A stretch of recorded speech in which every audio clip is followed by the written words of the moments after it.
श्री गणेशाय नमः। जानकी वल्लभो विजयते, जय जय श्री राम। छल करितार्यों तासुव्रत, प्रभु सुर कारज कीन।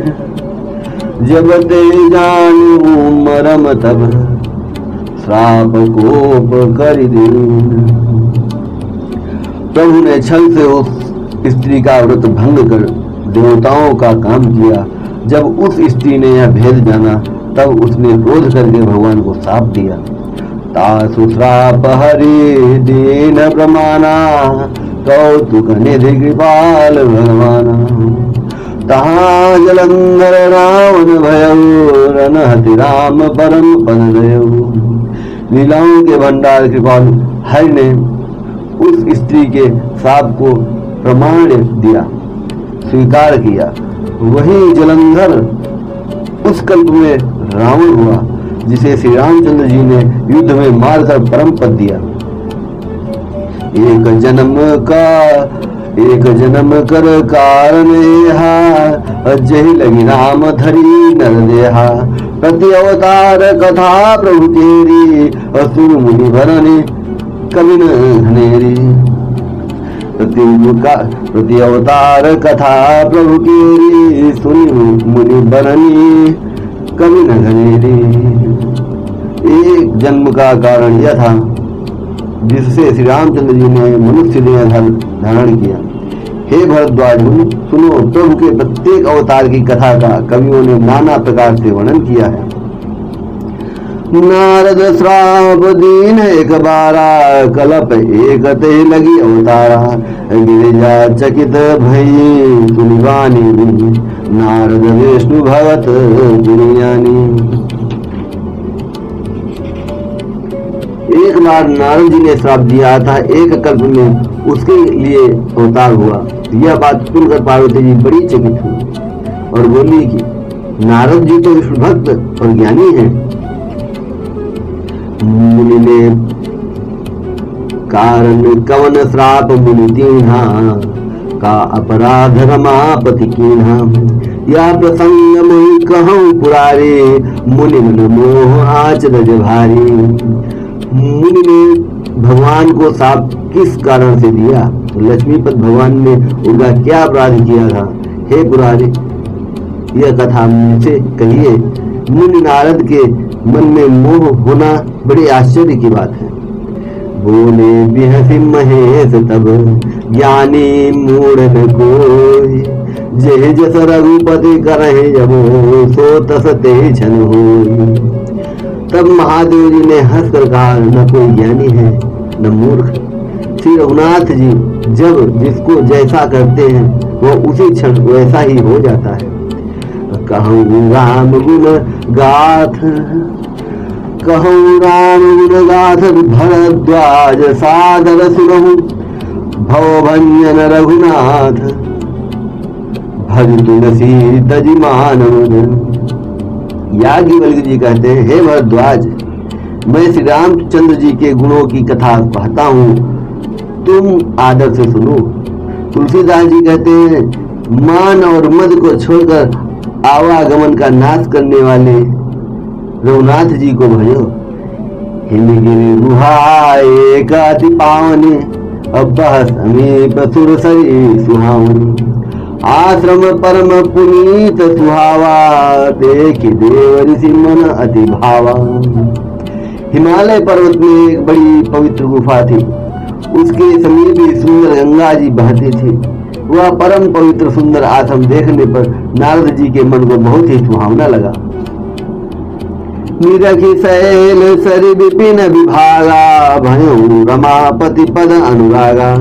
सुमिरत हरि श्राप गति बांधी, सहज विमल मन लागी समाधि। पर्वत नदी और वन के सुंदर विभागों को देखकर नारद जी का लक्ष्मीकांत भगवान के चरणों में प्रेम हो गया। भगवान का स्मरण करते ही उन नारद मुनि के साप उन्हें दक्ष प्रजापति ने दिया था और जिसके कारण वे एक स्थान पर नहीं ठहर सकते थे, गति रुक गई। और मन के स्वाभाविक ही निर्बल होने से उनकी समाधि लग गई। मुनि गति देखी सुरेश डराना, काम ही बोल की सनमाना। सहित सहाय जाहु मम हेतु, चले हरस जल चढ़ के तू। नारद मुनि की यह तपोमयी स्थिति देखकर देवराज इंद्र डर गया। उसने कामदेव को बुलाकर कहा, उसका आदर सत्कार किया और कहा कि मेरे हित के लिए तुम अपने सहायकों सहित नारद की समाधि भंग करने को जाओ। यह सुनकर मीन ध्वनि कामदेव मन में प्रसन्न होकर चला। सुना सीर मन महुअसि त्रासा, चाहत देव ऋषि मम पुरवासा। जे कामी लोलुप जग माही, कुटिल काक यु सब डराही। इंद्र के मन में यह डर हुआ कि देवर्षि नारद मेरी पूरी अमरावती का निवास राज्य चाहते हैं। जगत में जो कामी और लोभी होते हैं वे कुटिल कौए की तरह सबसे डरते हैं। सूख हाड़ लय भाग सठ स्वान निरखी मृगराज। छीन ले जने जान जड़ तिन सुर पति हिमलाज। जैसे मूर्ख कुत्ता सिंह को देखकर सूखी हड्डी लेकर भागे और वह मूर्ख यह समझे कि कहीं उस हड्डी को सिंह छीन ले, वैसे ही इंद्र को नारद जी मेरा राज्य छीन लेंगे ऐसा सोचते लज्जा नहीं आती है। तेहि आश्रम ही मदन जब गयो, निज माया बसंत निरमयो। कुसुमित विविध बिटप बहुरंगा, तुझे कोकिल गुंजहि भृंगा। चली सुहावनी त्रिविध बयारी, काम किसानु बढ़ावनिहारी। ब्रह्मादिक सुर नारी नबीना, सकल असमसर कला प्रवीणा। तेहि आश्रम मदन जब गयो, निज माया बसंत निरमयो। कुसुमित विविध बिटप बहुरंगा, कुंज गुंज हिमरंगा। जब कामदेव उस आश्रम में गया तब उसने अपनी माया से वहां वसंत ऋतु को उत्पन्न किया। तरह तरह के वृक्षों पर रंग बिरंगे फूल खिल गए, उन पर कोयलें कूकने लगी और भौरे गुंजाल करने लगे। चली सुहावनी त्रिविध बयारी, काम किसानु बढ़ावनिहारी। ब्रह्मादिक सुर नारी नबीना, सकल असंसर कला प्रवीणा। कामाग्नि को भड़काने वाली 3 प्रकार की शीतल मंद और सुगंध सुहावनी हवा चलने लगी। रंभा आदि नवयुवती देवांगनाएं जो सबकी सब काम कलाओं में निपुण थी। करहि गान बहु तान तरंगा, बहुविध कीड़हि पानी पतंगा। देखि साय मदन हरसाना, कीन्हे विपुनि प्रपंच विधि नाना। वे बहुत प्रकार की तानों की तरंग के साथ गाने लगी और हाथ में गेंद लेकर नाना प्रकार के खेल खेलने लगी। कामदेव अपने इन सहायकों को देखकर बहुत प्रसन्न हुआ और फिर उसने नाना प्रकार के माया जाल किए। काम कला कजु मुनि न व्यापे, निज भय डरे मनोभव पापी। सीम की चापी सकै कूतासु, बड़ रखवार रमापति जासु। परंतु कामदेव की कोई भी कला मुनि पर आसन न कर सकी। तब तो पापी कामदेव अपने ही नाश के भय से डर गया। लक्ष्मीपति भगवान जिसके बड़े रक्षक हो, भला उसकी सीमा को कोई दबा सकता है। सहित सहाय सभी दधि, मानिहारी मन मैन। गहे सिजाई मुनि चर तब, कहीं सुठी आरत बैन। तब अपने सहायकों समेत कामदेव ने बहुत डर कर अपने मन में हार मानकर बहुत ही आर्त अर्थात दीन भाव से वचन कहते हुए मुनि के चरणों को जा पकड़ा। भयून नारद मन कछुरोसा, कहे प्रिय वचन काम परिदोषा। नाई चरण सिरुआय सुपाई, गयो मदन तब सहित सहाय। नारद जी के मन में कुछ भी क्रोध न आया। उन्होंने प्रिय वचन कहकर कामदेव का समाधान किया। तब मुनि के चरणों में सिर नवाकर और उनकी आज्ञा पाकर कामदेव अपने सहायकों से लौट गया। मुनि सुशीलता पलिकरणी, सुरपति सवाजाई संवर्णी। सुनि सबके मन अचरजु आवा, मुनि प्रशंसे हरि सिरुनावा। देवराज इंद्र की सभा में जाकर उसने मुनि की सुशीलता और अपनी करतूत सब कही, जिसे सुनकर सबके मन में आश्चर्य हुआ। उन्होंने मुनि की बड़ी बड़ाई करके श्री हरि को सिर नवाया। तब नारद गवने शिव पाहि, और जीता काम अहमिति मनवाहि। मार चरित शंकर ही सुनाए, अति प्रिय जानी महेश सिखाए। तब नारद जी शिव जी के पास गए। उनके मन में इस बात का अहंकार हो गया कि हमने तो कामदेव को जीत लिया। उन्होंने कामदेव के चरित्र शिव जी को सुनाए और महादेव जी ने उन नारद जी को अपना अत्यंत प्रिय जानकर इस प्रकार शिक्षा दी। बार बार मुनि बहु, बार बार बिनवु मुनि तो ही, अजनिया कथा सुनायो मोहि। तिन जने हरे सुनायो कबहू, और चलूं प्रसंग दुरायो तबहू। हे मुनि, मैं तुमसे बार बार विनती करता हूँ कि जिस तरह यह कथा तुमने मुझे सुनाई है उस तरह भगवान श्री हरि को कभी मत सुनाना। चर्चा भी चले तब भी उसको छिपा जाना। सम्मुदीन उपदेश हित, नहीं नारद ही सुहान। भरद्वाज कौतुक सुनहु, हरि इच्छा बलवान। यद्यपि श्री जी ने यह हित की शिक्षा दी, पर नारद जी को यह अच्छी न लगी। हे भरद्वाज, अब कौतुक सुनो, हरि की इच्छा बड़ी बलवान है। राम की न चाहि सोई होई, करई अन्यथा अस नहीं कोई।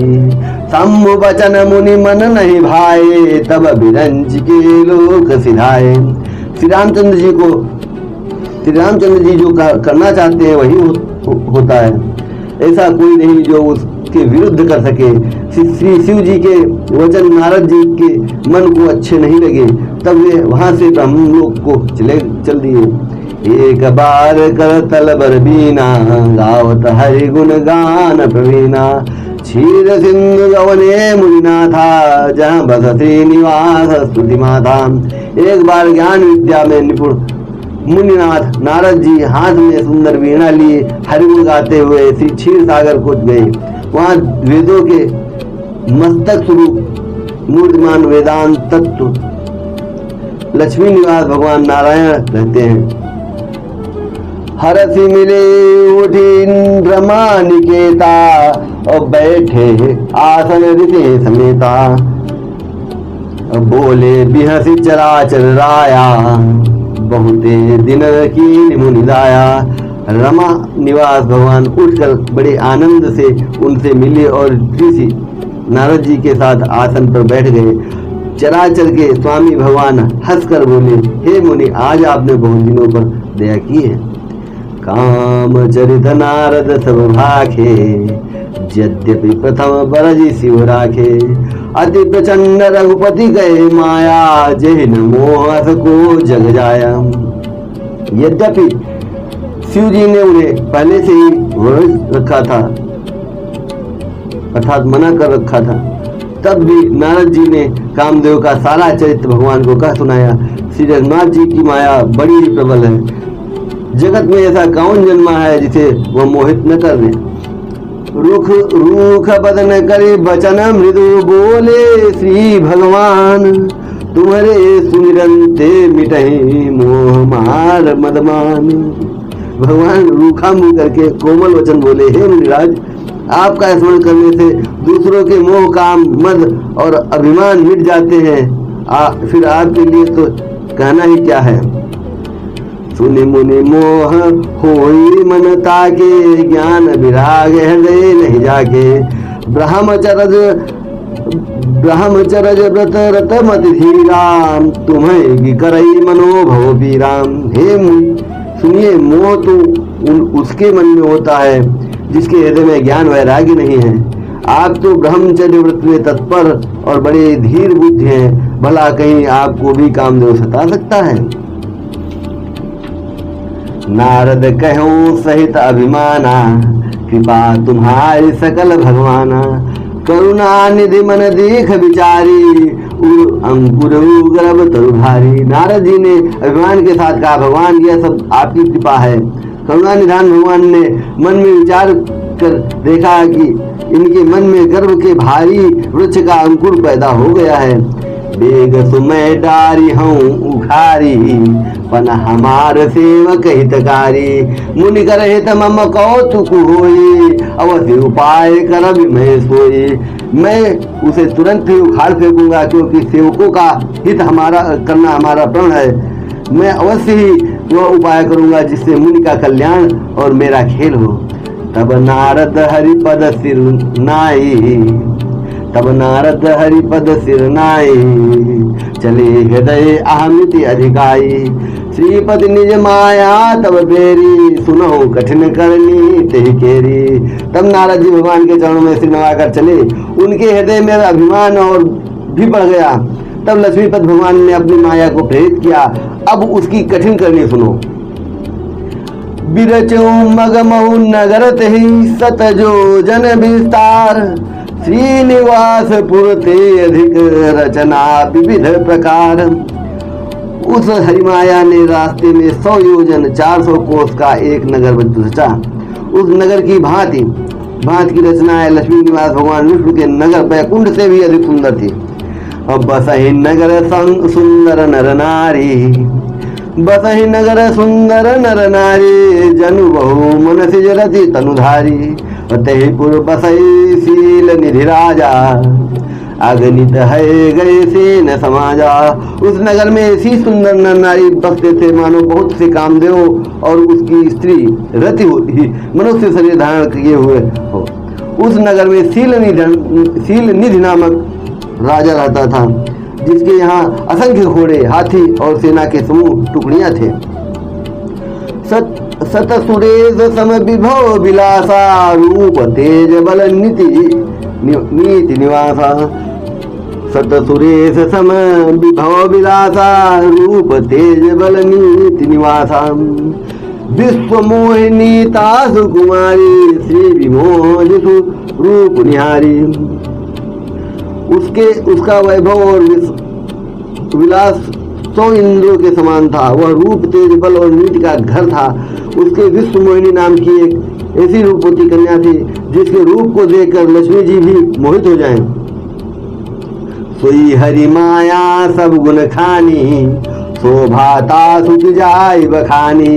करई स्वयंवर सो नृपबाला, आए तहाँ अग्नित महिपाला। वह सब गुणों की खान भगवान की माया ही थी। उसके शोभा का वर्णन कैसे किया जा सकता है।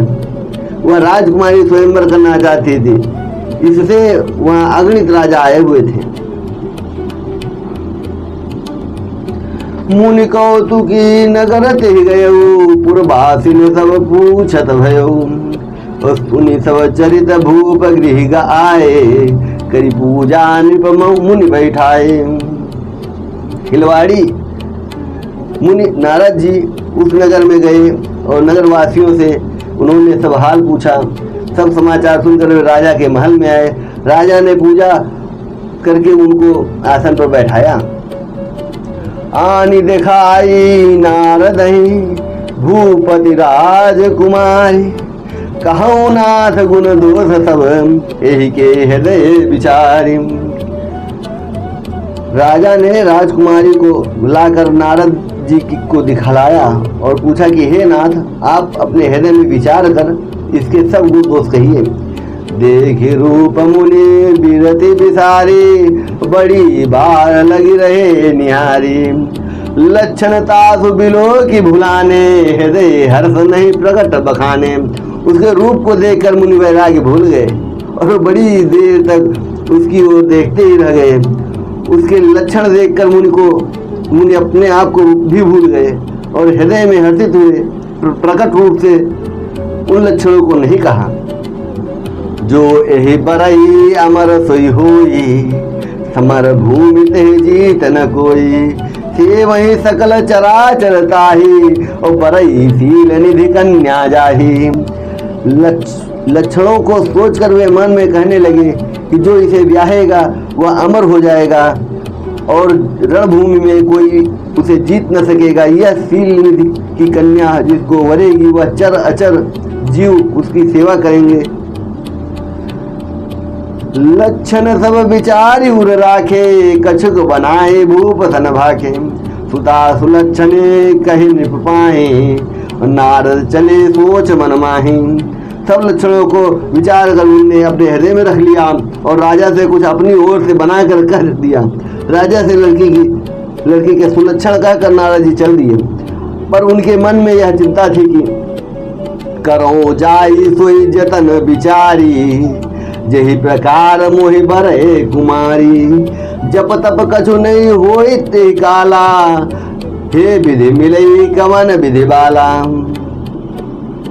मैं जाकर सोच विचार कर अब वही उपाय करूं जिससे यह कन्या मुझे ही वरे। इस समय जप तप से तो कुछ हो नहीं सकता। हे विधाता, मुझे यह कन्या किस तरह मिलेगी? यही अवसर चाहिए परम शोभा रूप विशाल, जो बिलो की रीझे कुहरे तब मेले जयमाल।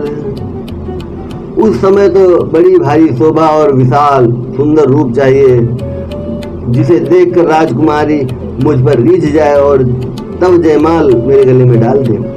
हरिसन मांगो सुंदरताई, होई जात गारु अति भाई। मोरे हित हरिसन नहीं कोई, ए अवसर सहाय सोई होई। मोरे हित हरि सम नहीं को, यही अवसर सहाय ते हो।